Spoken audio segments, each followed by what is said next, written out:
होना चाहिए। आइए प्रार्थना करें। महान शक्तिमान हमारे दयावान परमेश्वर, हम आपका धन्यवाद करते हैं, आपका शुक्र, आपकी तारीफ करते हैं, आपके नाम की स्तुति प्रशंसा करते हैं, आपको धन्य कहते हैं, क्योंकि पिता परमेश्वर आप धन्यवाद के, आप स्तुति प्रशंसा के, इज्जत गौरव सत्कार के योग प्रभु हैं। हमारे महान ईश्वर हैं, दयावान प्रभु हैं, अद्भुत रीति से मदद सहायता करने वाले परमेश्वर, दिलों के हृदयों की सच्चाई, शुद्धता, पवित्रता आप चाहते हैं। टूटा मन तेरे लिए ग्रहण योग्य है। पिता परमेश्वर, हम सबको आप अपने अनुग्रह से परिपूर्ण करें, हमारी हर प्रकार की जाने अनजाने की कमी, गलती, कमजोरी को दूर करें, हर प्रकार की हठ धर्मी से हमें बचाएं, नम्रदीन होकर के आपके वचनों को थामे रखने के लिए, वचनों के अनुसार चलने के लिए हम सबकी मदद करें। हम कमजोर पात्र हैं, अपनी कमियों गलतियों को मानते हैं और बड़ी नम्रता के साथ अपने आप को आपके हाथों में समर्पित करते हैं। इस प्रार्थना को सुने प्रभु यीशु मसीह के पवित्र नाम। आमीन। थोड़ा सा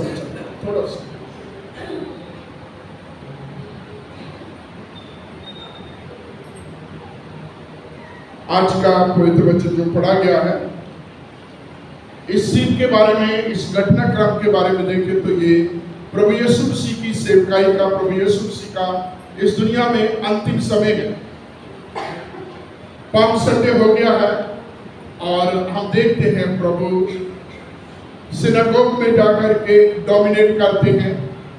उनके तमाम जो बिजनेस करने वाले लोग हैं उनके मेज उल्ट पुलट कर देते हैं और एक बात कहते हैं कि लिखा है मेरा घर प्रार्थना का घर होना चाहिए, तुमने इसे डाकू को बना दिया।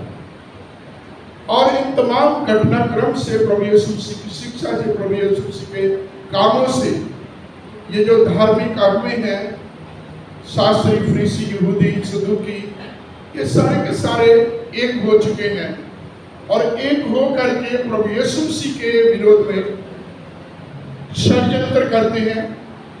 कोई ऐसा कारण ढूंढना चाहते हैं जिससे प्रभु यीशु मसीह की कोई कमी को पकड़े, प्रभु यीशु मसीह की कोई ऐसी बात पकड़े और प्रभु यीशु मसीह के ऊपर वो दोष लगा करके उसको मार डाले। और हमने आज के वचन में लिख पढ़ा है जो मरकुस 12:28 वचन से है। यहाँ लिखा है, एक व्यवस्थापक प्रभु यीशु मसीह के पास आकर उससे कहता है, और यहाँ बड़ी जो नोट करने वाली बात है, मरकुस 12 और उसका 28वां वचन, शास्त्रियों में से एक ने आकर उन्हें विवाद करते हुए सुना और ये जानकर के उसने उन्हें अच्छी रीति से उत्तर दिया है। उससे पूछा, सबसे मुख्य आज्ञा कौन सी है? यहाँ प्रभु यीशु मसीह के साथ वाद विवाद हो रहा है और प्रभु यीशु मसीह से अलग अलग प्रकार की बातें होती हैं, चिन्ह चमत्कार पूछे जाते हैं, अलग अलग विषयों पर, अलग अलग टॉपिक्स पर वो प्रश्न करते हैं और जब भी प्रभु यीशु मसीह से प्रश्न करते हैं, प्रभु यीशु मसीह के उत्तर देने से वो निरुत्तर हो जाते हैं और प्रभु यीशु मसीह को से आगे उनको पूछने का कभी भी हियाव नहीं होता। आज का वचन जो पढ़ा गया है हमारे सुसमाचार के 12 चैप्टर उसके 28 वचन में यहाँ लिखा है, ये शास्त्री जो है, जब इसने ये नोट किया कि प्रभु यीशु मसीह ने बहुत अच्छा उत्तर दिया है, एक बहुत ही अच्छे तरीके से उनको जवाब दिया है, उससे पूछा, हे गुरु, सबसे बड़ी आज्ञा, the foremost commandment, the great commandment कौन सी है? सबसे बड़ी आज्ञा कौन सा आदेश है? और अगर इसी को आप लूका में और मत्ती में पढ़े तो 22वें अध्याय में यहाँ लिखा है, मत्ती 22:34 से आगे और लूका 10:25 से आगे, यहाँ जो व्यवस्थापक है, जब उनका कोई भी नुमाइंदा है, वचन में लिखा है प्रभु यीशु मसीह को परखने के लिए प्रश्न करता है। पढ़ लीजिए। मत्ती 22 उसका 34 वचन। जब फरीसियों ने सुना कि यीशु ने सदूकियों का मुंह बंद कर दिया तो वे इकट्ठा हुए। उनमें से एक व्यवस्थापक ने उन्हें परखने के लिए परखने के लिए उससे प्रश्न किया। प्रश्न यही है, आप लूका में जाएंगे तो प्रश्न यही है, और हर जगह पर यही लिखा, उसे परखने के लिए उससे प्रश्न किया, उससे पूछा।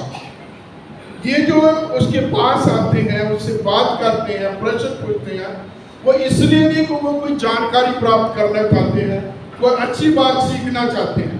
सिर्फ उनका एक ही ध्येय है कि ये कोई बात करे और उस बीच में प्रभु यीशु मसीह की बात को पकड़े और फिर प्रभु यीशु मसीह के ऊपर दोष लगाए।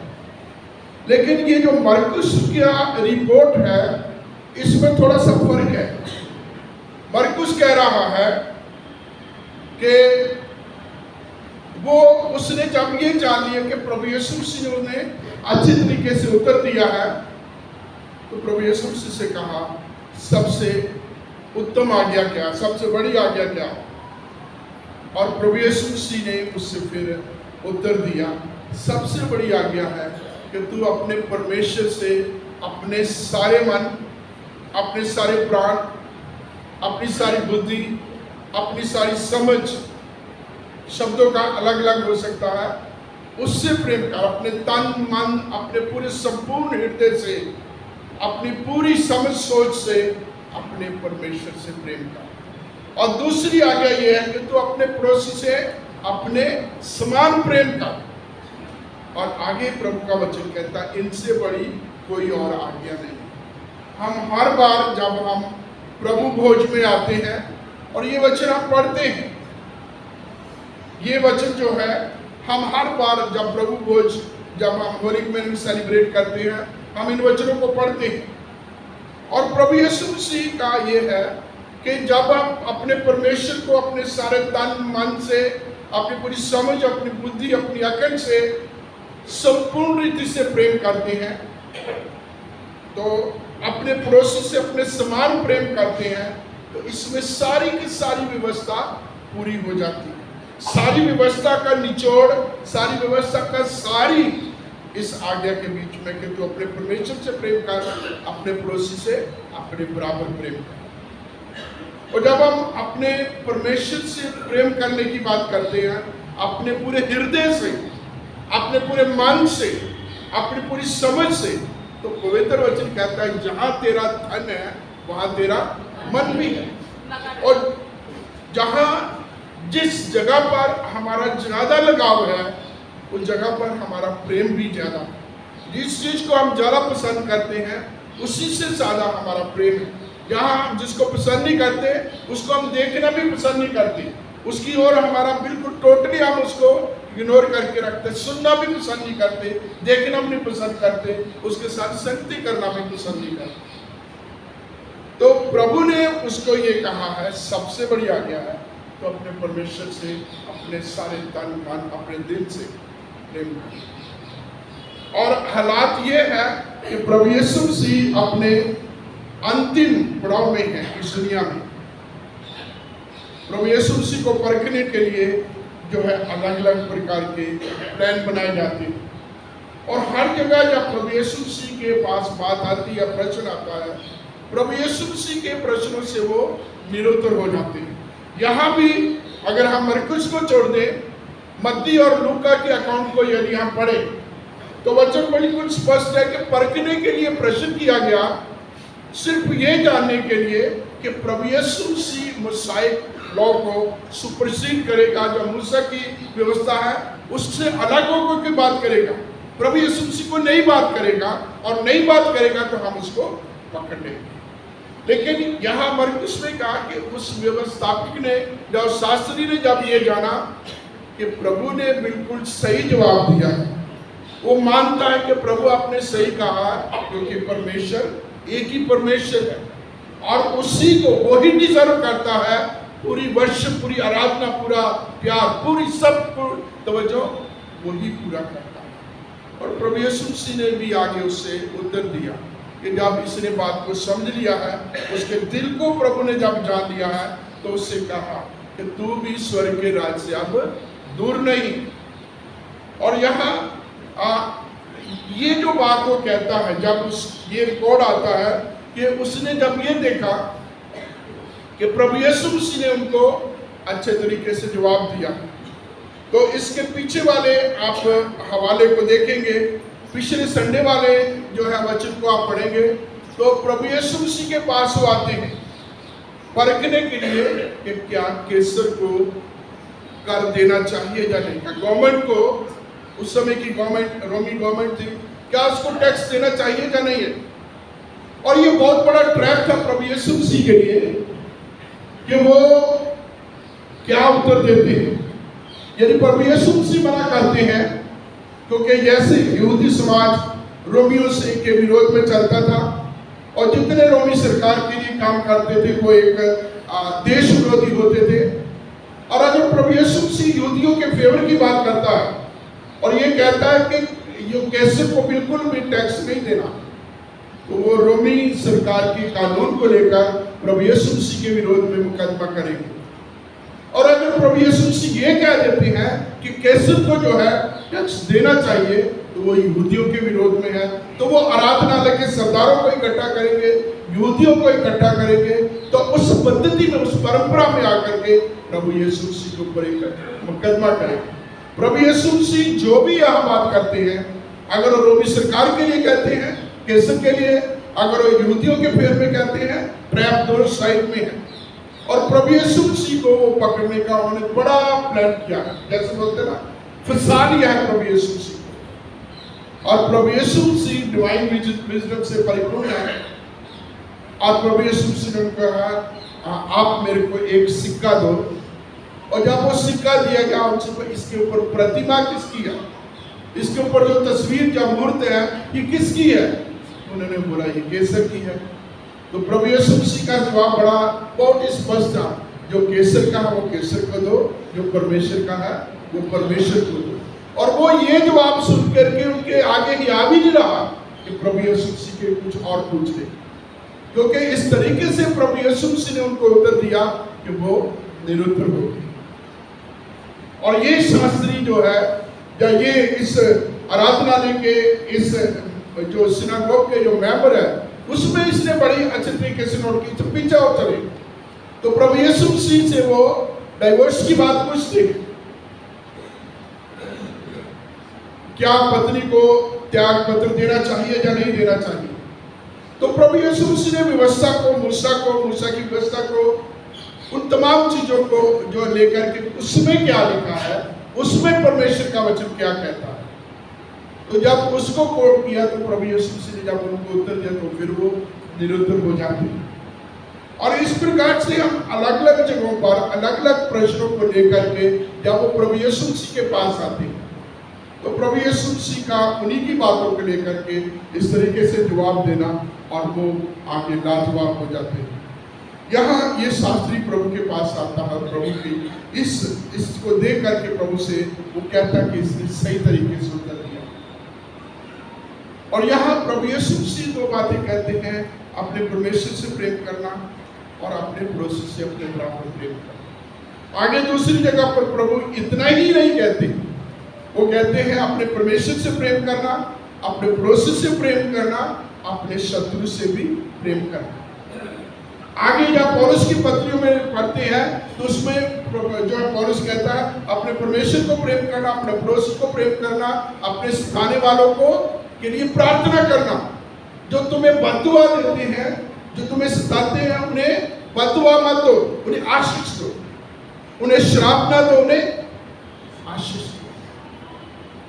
क्योंकि प्रभु का वचन पुराने नियम में, नए नियम में हर जगह एक बहुत बड़ी सच्चाई है। प्रभु कहते हैं तुम अपना बदला ना लेना, क्योंकि बदला लेना मेरा काम। बहुत बार अनफॉर्चुनेटली हमारी प्रार्थनाओं में भी हम ऐसा छोड़ करके, हमारे सोच में भी ऐसा होता है, हम बदले की भावना रखते हैं। मेरे गांव में हमारी कह लीजिए एक चाची थी, उनका बेटा पासवान था और वो बहुत ज़्यादा पढ़ा लिखा नहीं था।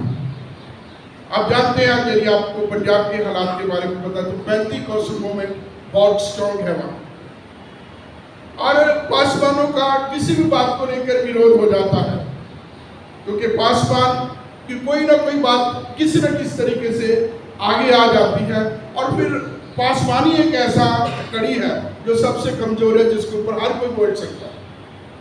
तो वो पास्टर थे, अब दोनों माँ बेटा दुनिया में नहीं है, तो वो चाची प्रार्थना कैसे करती थी, परमेश्वर जो मेरे बेटे के विरोध में है उनका सत्यानाश कर। तो मौका मिला समझाने का, चाची ऐसे प्रार्थना नहीं करती। हमें अपना बदला नहीं लेना, बदला लेना परमेश्वर का काम है, वो बदला लेना। तो बहुत बार हम ऐसी सोच रखते हैं, इतनी करवाट से बड़े होते हैं, हमारी सोच ही यही होती है, हम हमेशा ऐसी ऐसी सोचते हैं। लेकिन प्रभु का वचन कहता है हमें प्रेम करना। कितना अच्छा गीत गाया आज जो क्वायर ने गीत गाया था, उसके आगे पीछे भी हमने जो गीत गाए है ना, खुदा से मोहब्बत, पड़ोसी से मोहब्बत, दुश्मनों से मोहब्बत, सताने वालों से मोहब्बत, और ये प्रभु का फलसफा। और प्रभु ने ये सिखाया नहीं है, आप सब जानते हैं, बच्चों को अच्छी तरह से समझते हैं, इसने करके दिखाया। अंतिम पड़ाव में प्रभु यीशु मसीह है, जान कंदनी में है, दुख से भरे हुआ पूरी फुल एगोनी में है,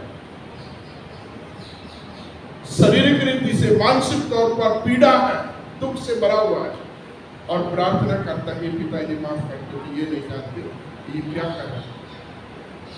और इतना ही नहीं, दुश्मनों की बात जब आती है, सताने वालों, विरोध करने वालों, और जब साथ में खड़े हुए ठट्ठा करने वाले दो डाकू हैं, उनमें से एक पश्चाताप करके सच्चे हृदय से जब कहता प्रभु जब तो अपने राज्य में जाए तो मुझे याद करना, तो इसी समय प्रभु ने उस चीज को प्रैक्टिकल करके दिखा दिया, आज ही तो मेरे साथ स्वर्ग लोक में होगा। इस चीज को प्रभु चाहते हैं, इस तरीके के स्वभाव को प्रभु चाहते हैं, जिसको फिलिपियों 2:5 में लिखा है कि तुम्हारा स्वभाव मसीह के स्वभाव जैसा होना चाहिए। तुम्हारा स्वभाव मसीह के स्वभाव जैसा होना चाहिए। और हमें देखना है, वचन में हमने देखा है, पढ़ा है, देखना, सोचना है प्रभु का स्वभाव कैसा है, प्रभु के काम कैसे थे, प्रभु के उत्तर कैसे थे, प्रभु की पूरे दिनचर्या, पूरे जो प्रभु का सिद्धांत, फिलॉसफी, प्रभु यीशु मसीह की शिक्षा में था क्या, और उसको हमने उसका अनुसरण करना। नहीं तो जैसे मतलब पौलुस ने कहा ना, तो पहला कुरिन्थियों 13वें अध्याय में ठनठनाती पीतल झनझनाती झांझ है, अगर ये नहीं है तो कुछ भी नहीं है, सब कुछ बेकार है, सब कुछ व्यर्थ है। पतरस ने अपनी दूसरी पत्री उसके पहले अध्याय के आगे कुछ लिखा है, उसमें बहुत सारी बातों का लिखते लिखते भाईचारे की प्रीति, प्रेम और सब चीजों के बारे में बात करता हुआ, और वो कहता है यदि ये तुम में नहीं है तो तुम अंधों की तरह, उन लोगों की तरह हो जो दूर से धुंधला दिखाई देने वालों की तरह। तो मेरे प्रियो, ये हम में एक तरीके से कूट कूट के बड़ा, जिसके लिए क्रिश्चियनिटी जानी जाती है कि ये प्रेम करने वाले लोग हैं, ये प्रेम करने वाले लोग हैं, और ये हम में कूट कूट के भरा होना चाहिए। हम परमेश्वर को जानते हैं, और जो यूहन्ना ने बयान किया अपनी पहली पत्री 4 अध्याय, कि जो अपने भाई से प्रेम नहीं कर सकता, जिसको वो देखता, जिसको जानता है, और परमेश्वर को जिसको उसने देखा नहीं है, कैसे प्रेम कर सकता। तो हमारे प्रेम का प्रकटीकरण, हमारे प्रेम का सबसे बड़ा प्रूफ हमारे साथ रहने वाले लोग, जिनके बीच में हम रहते हैं, जिनके बीच में हम बड़े पले हैं, जिनके बीच में हम काम करते हैं, जिनकी क्रिया प्रतिक्रिया, जिनके रिएक्शन और एक्शन, जिनके बीच में हम रोज रहते हैं, उनके बीच में हमारी दिनचर्या, हमारा दिन भर के काम, हमारा व्यवहार, हमारा कंडक्ट कैसा, और इन चीजों के ऊपर हमने मेरे पूरे ध्यान देना है। और यदि हम इस प्रकार से ध्यान देंगे तो परमेश्वर की प्रतिज्ञा है, रोमियो 8 और उसका 28वां वचन, आप सबको कंठस्थ याद किया होगा कि जो लोग परमेश्वर से प्रेम करते हैं, परमेश्वर उनके लिए सब मिलकर बढ़ाई करें। बोले हालेलुया। सब बातें मिलकर बुराई करें। बहुत बार हमें लगता है कि किसी व्यक्ति विशेष ने हमारे साथ अन्याय किया है, हमारे खिलाफ है, हमारा विरोध किया, हमारा नुकसान किया, हमारी हानि की है। लेकिन प्रभु का वचन कहता है यदि हम अपने तन मन धन से, अपने दिल, अपने हृदय की सच्चाई से परमेश्वर से प्रेम करते हैं तो परमेश्वर सब बातों के द्वारा उन लोगों से जो परमेश्वर से प्रेम करते हैं भलाई उत्पन्न करेगा। ये कितनी बड़ी बात है, समझने की बात है। दुनिया में मेरा भाई, दुनिया में मेरे रिश्तेदार, दुनिया में मेरे दोस्त, दुनिया में मेरे साथ रहने वाले, मेरे कुलीग विश्वासघाती हो सकते हैं, बेवफा हो सकते हैं, लेकिन वो वफादार परमेश्वर है। वो बेवफा नहीं होता, अपने प्रतिज्ञा, अपने वचन को, अपने कहे हुए को कभी टूटने, कभी टलने नहीं देता। और उसकी प्रतिज्ञा आज के वचन के अनुसार ये है कि जो लोग परमेश्वर से प्रेम करते हैं, परमेश्वर हर रीति से उनके लिए भलाई उत्पन्न करता है। इसलिए और बहुत सारी चीजें हैं, व्यवस्था की किताब पढ़ेंगे, उसमें हर जगह मूसा कहता है जो वचन आज मैं तुम्हें सिखाता हूँ, जो वचन मैं आज तुम्हें बताता हूँ, पहली चीज उन्हें मानना है। दूसरी चीज बार बार व्यवस्था में लिखा, ड्यूटरॉनी में बार बार लिखा है अपने परमेश्वर से प्रेम करना। और उसके साथ साथ तो बहुत सारी प्रतिज्ञा, वादे, बहुत सारे वचन देता है कि तुम श्रोमणी होंगे, पृथ्वी की उत्तम जाति होंगे, तुम घर में, बाहर में, हर जगह परमेश्वर तुम्हें आशीष देगा, परमेश्वर तुम्हें बहुतायत की आशीष देगा, परमेश्वर तुम्हारे विरोधियों को तुम्हारे बीच में सामने से उखाड़ फेंकेगा, तुम्हारे दुश्मनों को यहाँ लिखा, तुम्हारे दुश्मनों को परमेश्वर निकाल देगा और तुम पर कभी भी जो है हावी नहीं होने पाएंगे, कभी भी तुम पर प्रभुता करने नहीं पाएंगे। प्रभु तुम्हारे शत्रुओं को तुम्हारे पांव की चौकी कर देगा यदि हम अपने परमेश्वर को अपने पूर्ण हृदय से प्रेम करते हैं, अपने पूरे मन से प्रेम करते हैं। बहुत बड़ी घटना है, आप सबको पता है। और उसका आखिर में हम पढ़ते हैं उत्पत्ति, उसका 50वां अध्याय, उसके 20 वचन है। यूसुफ के भाई मिस्र में उसके पास जाते हैं, सब कुछ प्रकट हो जाता है।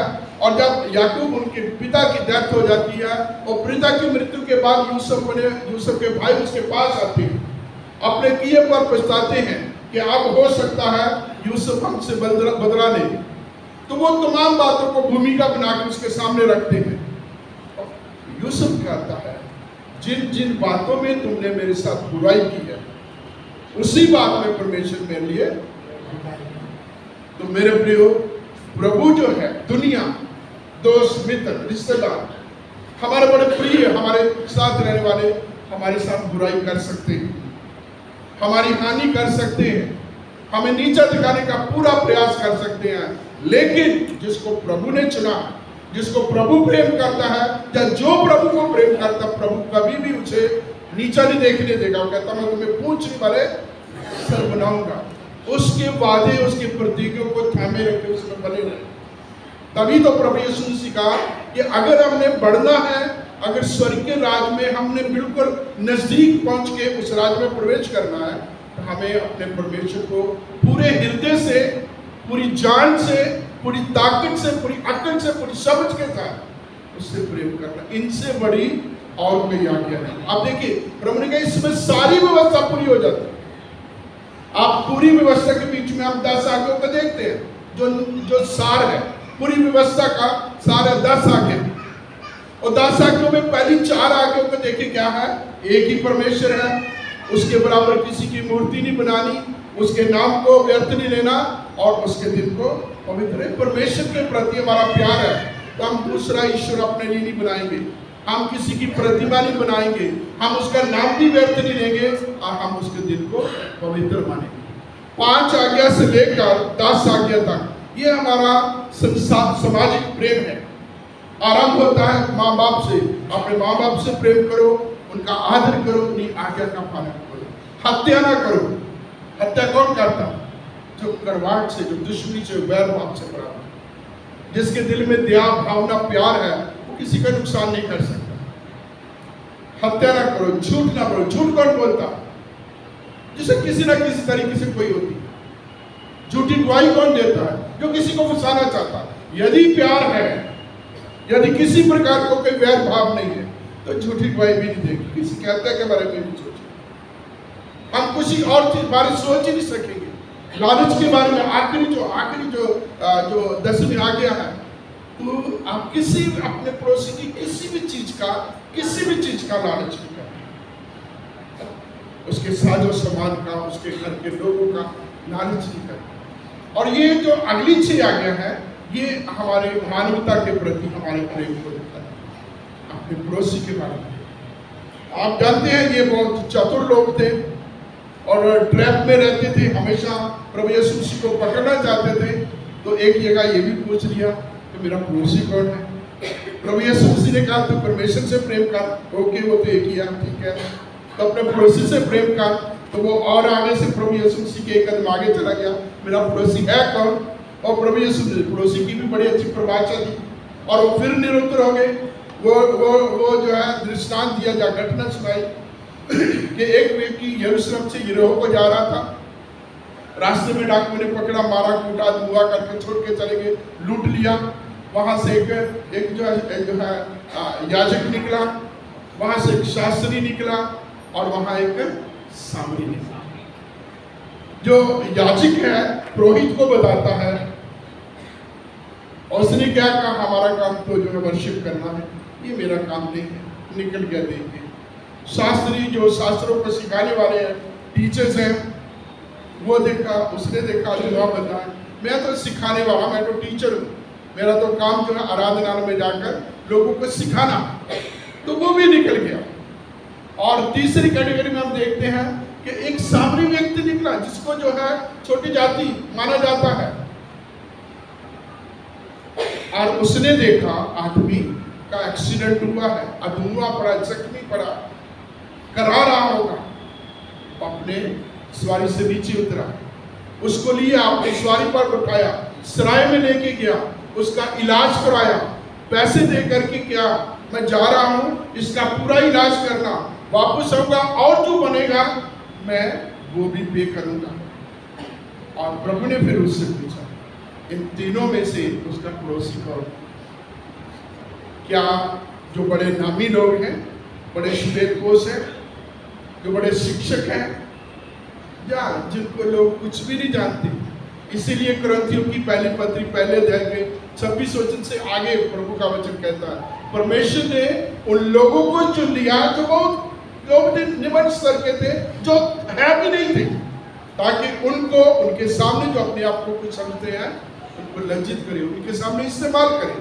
और प्रभु ने इस सामरी व्यक्ति को चुना, एक बहुत बड़ी उदाहरण दिया। और प्रभु कहते हो, वो जब उसने कहा मेरा पड़ोसी कौन है, प्रभु ने उसके सामने जब ये उदाहरण रखी, तो वो भी चुपचाप रहेगा, कोई आगे बात ही नहीं कर सकता। तो मेरा और आपका पड़ोसी कौन है? ये नहीं है कि जो मेरे घर के अगले घर में, जो 415 में, जो 413 में है, वो नहीं है। मेरा घर, मेरा पड़ोसी वो है जब हम घर से निकलते हैं, हम जब जाते हैं, रोड पे जाते हैं, अपने कार्यस्थल पे जाते हैं, अलग अलग जगहों पे जाते हैं, हमारा उनके साथ कैसा? लोग हमें जब देखते हैं तो क्या देखते हैं? कल किसी के साथ बात हो रही थी, शाम को कोई आए थे, तो बात हो रही थी कि जब लोग तुम्हें देखें, तुम्हारे बीच में से मसीह की तस्वीर को देखने पाए, क्योंकि प्रभु का वचन कहता है तुम प्रभु की पत्रियां हो। जब लोग तुम्हें पढ़े, ऐसे प्रभु को जाने जैसे प्रभु की पत्रियों को पढ़ते हैं। तो आइए हम अपना प्रभु के हाथों पे समर्पित करें। बहुत सारी बातें हो रही हैं, हो चुकी, हो रही है, होंगी, लेकिन जो प्रभु के वचन को पकड़े हुआ थामे रखा है, जो अंत तक विश्वास में बना रहेगा, उद्धार केवल उसी का होगा।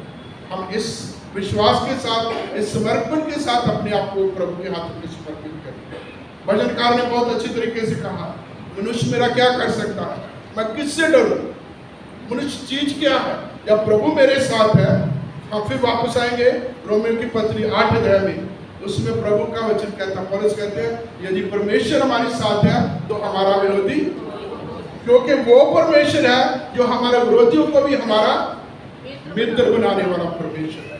तो आइए उस परमेश्वर के कदमों में आए, सारी बातें प्रभु के हाथ में समर्पित कर दें, अपना कमिटमेंट पूरा करें, दूसरे के कमिटमेंट के बारे में भूल जाए, दूसरा क्या सोचता, क्या करता, क्या कहता है, भूल जाए। मेरी जिम्मेवारी मेरी है, हम अपनी जिम्मेवारी लें, अपने विश्वास की, अपनी ईमानदारी की जिम्मेवारी लें, प्रभु के प्रति अपनी ओबीडियंस की जिम्मेवारी लें, प्रभु के साथ अपने प्रेम की जिम्मेवारी लें, अपने पड़ोसी से प्यार करने की जिम्मेवारी लें। बाकी काम सारा परमेश्वर का है। बाकी बदला लेना, बदला देना, पलटा लेना, इनाम देना, रिवार्ड देना, वो सारा प्रभु के हाथ में। जो प्रभु का काम है प्रभु के ऊपर छोड़ दो, और प्रभु कभी भी किसी को धोखा नहीं देता, ना कभी किसी को छोड़ता। हमारे महान शक्तिमान, हमारे दयावान परमेश्वर, हम आपका धन्यवाद देते हैं, आपका शुक्र, आपकी तारीफ करते हैं आज के इस समय के लिए जो आपने हमें दिया। पिता परमेश्वर, तेरा पवित्र वचन पढ़ा जो आपके प्रति और समाज के प्रति प्रेम करने की हमारी जिम्मेवारी को निभा देता है, हमारे विरोधियों के प्रति हमारी जिम्मेवारी को बताता है, हमें कैसा मसीह का स्वभाव दिखाना है, किस रीति से पेश आना है, तो तेरा वचन हमें सिखाता है। इसलिए आप हम सब पर बहुत बड़ी दया करें, बहुत बड़ा अनुग्रह करें, ताकि हम तेरे वचन को थामे रखें, तेरे वचन के अनुसार चलें, ताकि हमारी जिंदगियों से आपके वचन पूरे हो, आपकी मर्जी पूरी हो और आपके नाम को महिमा मिले।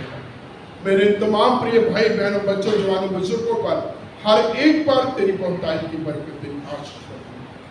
पिता परमेश्वर, हम दुनिया को नहीं, दुनिया के कामों को नहीं, अपने आप को परखें और तेरी बनाइयों के ऊपर ध्यान रखते, विश्वास करते हुए इस दुनिया में अपना जीवन व्यतीत करें। प्रभु यीशु के पवित्र नाम में आमीन।